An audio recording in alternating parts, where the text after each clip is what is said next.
Hello दोस्तों, मैं गौर सिंह और आप सभी का स्वागत है। दोस्तों, ये थ्रेसर है जो किसान के साथी के रूप में कार्य करता है, जिसमें मैन पावर भी कम लगता है, समय भी कम लगता है, श्रम की भी बचत होती है। और आप देख रहे हैं इस थ्रेसर पे ये काली सरसों निकाली जा रही है और इसको अंदर डालते हैं और ऑटोमेटिकली ये चलता रहता है और फिर अंदर से ये काली सरसों या जो भी अनाज निकालना होता है वो निकलता है। उसमें से अनेक प्रकार के अनाज निकाले जा सकते हैं, जैसे गेहूँ भी इससे निकाले जा सकते हैं, सरसों भी निकाली जा सकती है, चने भी निकाले जा सकते हैं, जीरा भी निकलता है और भी जो मूंग है, चवले हैं, ये सभी प्रकार की फसलें जो होती है उसका अनाज इस थ्रेसर से निकाला जाता है। दोस्तों, थ्रेसर का आविष्कार 1786 में स्कॉटलैंड के इंजीनियर एंड्रू माइकल द्वारा आविष्कार किया गया था और फिर 19वीं शताब्दी में ये नए रूप में हमारे सामने देख ही रहे हैं। उसके बाद में इसमें सुधार होता गया और आज हम जो जिसको देख रहे हैं ये उसका सुधरा हुआ रूप है जो पहले की बनिस्बत बेहतर कार्य करता है।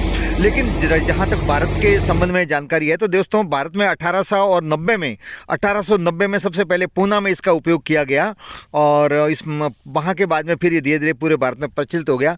आज तो जगह जगह थ्रेसर बनाए जाते हैं। आप देख रहे हैं ये मेरे बेरे पे थ्रेसर से अनाज निकल रहा है। आप देख रहे हैं इसमें से ये निकलते हैं और फिर बोरियाँ भरी जा रही है। तो इसके पीछे जो इंजन लगा हुआ थ्रेसर के पीछे पिछले वाला भाग है उसके अंदर मशीन लगी हुई है। उसमें जैसे ही ये अनाज डालते हैं या जो दान होता है वो उसको डालते हैं तो उसकी जो होती है ना ये फलियां, वो अपने आप अंदर ही टूटती रहती है और फिर टूट करके आगे से आगे चेंज होते बदलते यहाँ आकर के आप देख रहे हैं काला सरसों देखो निकल रहा है और फिर नीचे से इसको इकट्ठा किया जा रहा है। इकट्ठा करके और फिर बोरियों में डाला जाता है। बहुत ही आसान काम है, बस 2-3 लोगों की ज़रूरत रहती है। हालांकि मेरे यहाँ तो काफ़ी ये काश्तकार लोग और उनके जो मजदूर हैं वो लगे हुए हैं, लेकिन 3-4 लोग हो तो पर्याप्त हैं, इसमें ज़्यादा ज़रूरत पड़ती नहीं और कई दिनों का काम कुछ घंटों में पूरा हो जाता है। ये लगभग 8 घंटे में 70 बोरी सरसों इसने निकाला है, तो आप एवरेज देख लें। और इस प्रकार से ये निकलता है और कम समय भी लगता है और ज़्यादा कोई खर्चा भी नहीं है। मात्र 1200 रुपये घंटे के हैं और इस हिसाब से ये समय की बचत होती है। आप देख रहे हैं ये ट्रैक्टर जो लिया हुआ है और ये हमारे पास में डोरडा है, वहाँ के ये भैरू सिंह जी उनका ट्रैक्टर है, इससे ये थ्रेसर है और ये खुद ही ये कार्य करते हैं। इसके पीछे मशीन के पीछे ये एंगल लगा रखी है, वहाँ से ये पीछे इंजन चलता है, उस इंजन से आगे ये मशीन चलती रहती है। फिर ये देख रहे हैं आप बेल्ट है, उस बेल्ट को ऊपर से कनेक्ट किया हुआ जो बहुत बड़ा पंखा है वो ऑपरेट हो रहा है और उसके फिर आधार पर पीछे का पूरा इंजन चलता है और बड़े गति के साथ में चलता है, फास्ट चलता है।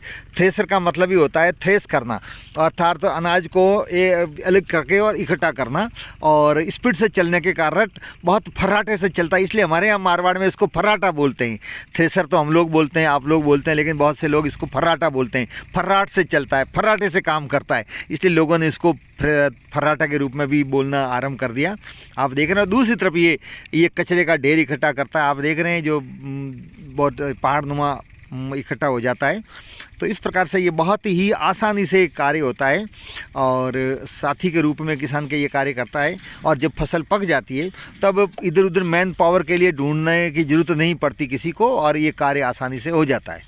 आप देखें कितना आसानी से ये सब कुछ कार्य हो रहा है और कुछ घंटों में ये कार्य पूरा हो जाता है। बोरियां भर जाती है, फिर घर लेकर के आ जाते हैं और फिर न जब काली सरसों का कार्य पूरा हो गया तो बिल्कुल पीली सरसों जो स्वास्थ्य के लिए बहुत लाभदायक होती है, जो बहुत ही पौष्टिक होती है और इसका तेल बहुत अच्छा होता है। शरीर में कहीं पर भी दर्द है तब भी मालिश करें तब भी ठीक है। ये मेरे गेहूँ हैं, ये भी मैं आपको बता दूं कि मैं गेहूँ बोता हूँ, उसमें न तो कोई DAP न कोई यूरिया। पिछले 5 साल से बिना DAP और बिना यूरिया के गेहूँ बोए जाते हैं और इसी को ही खाते हैं। ये जीरा है, आप देख रहे हैं ये जीरा है और ये जो पीली सरसों है ये इसमें भी किसी प्रकार का कोई रासायनिक खाद नहीं डाला हुआ है और ये घर के लिए उपयोग के लिए हम लोग इसका उपयोग करते हैं।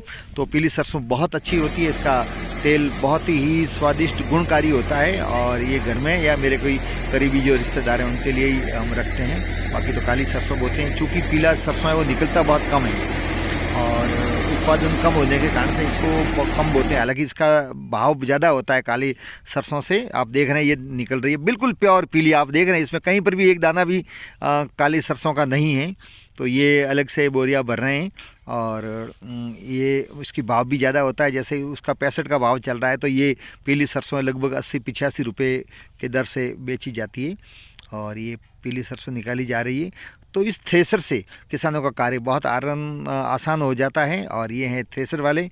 तो आपको वीडियो कैसा लगे, लाइक करें, शेयर करें, चैनल को सब्सक्राइब करें। आप सबका बहुत बहुत धन्यवाद। जय हिंद।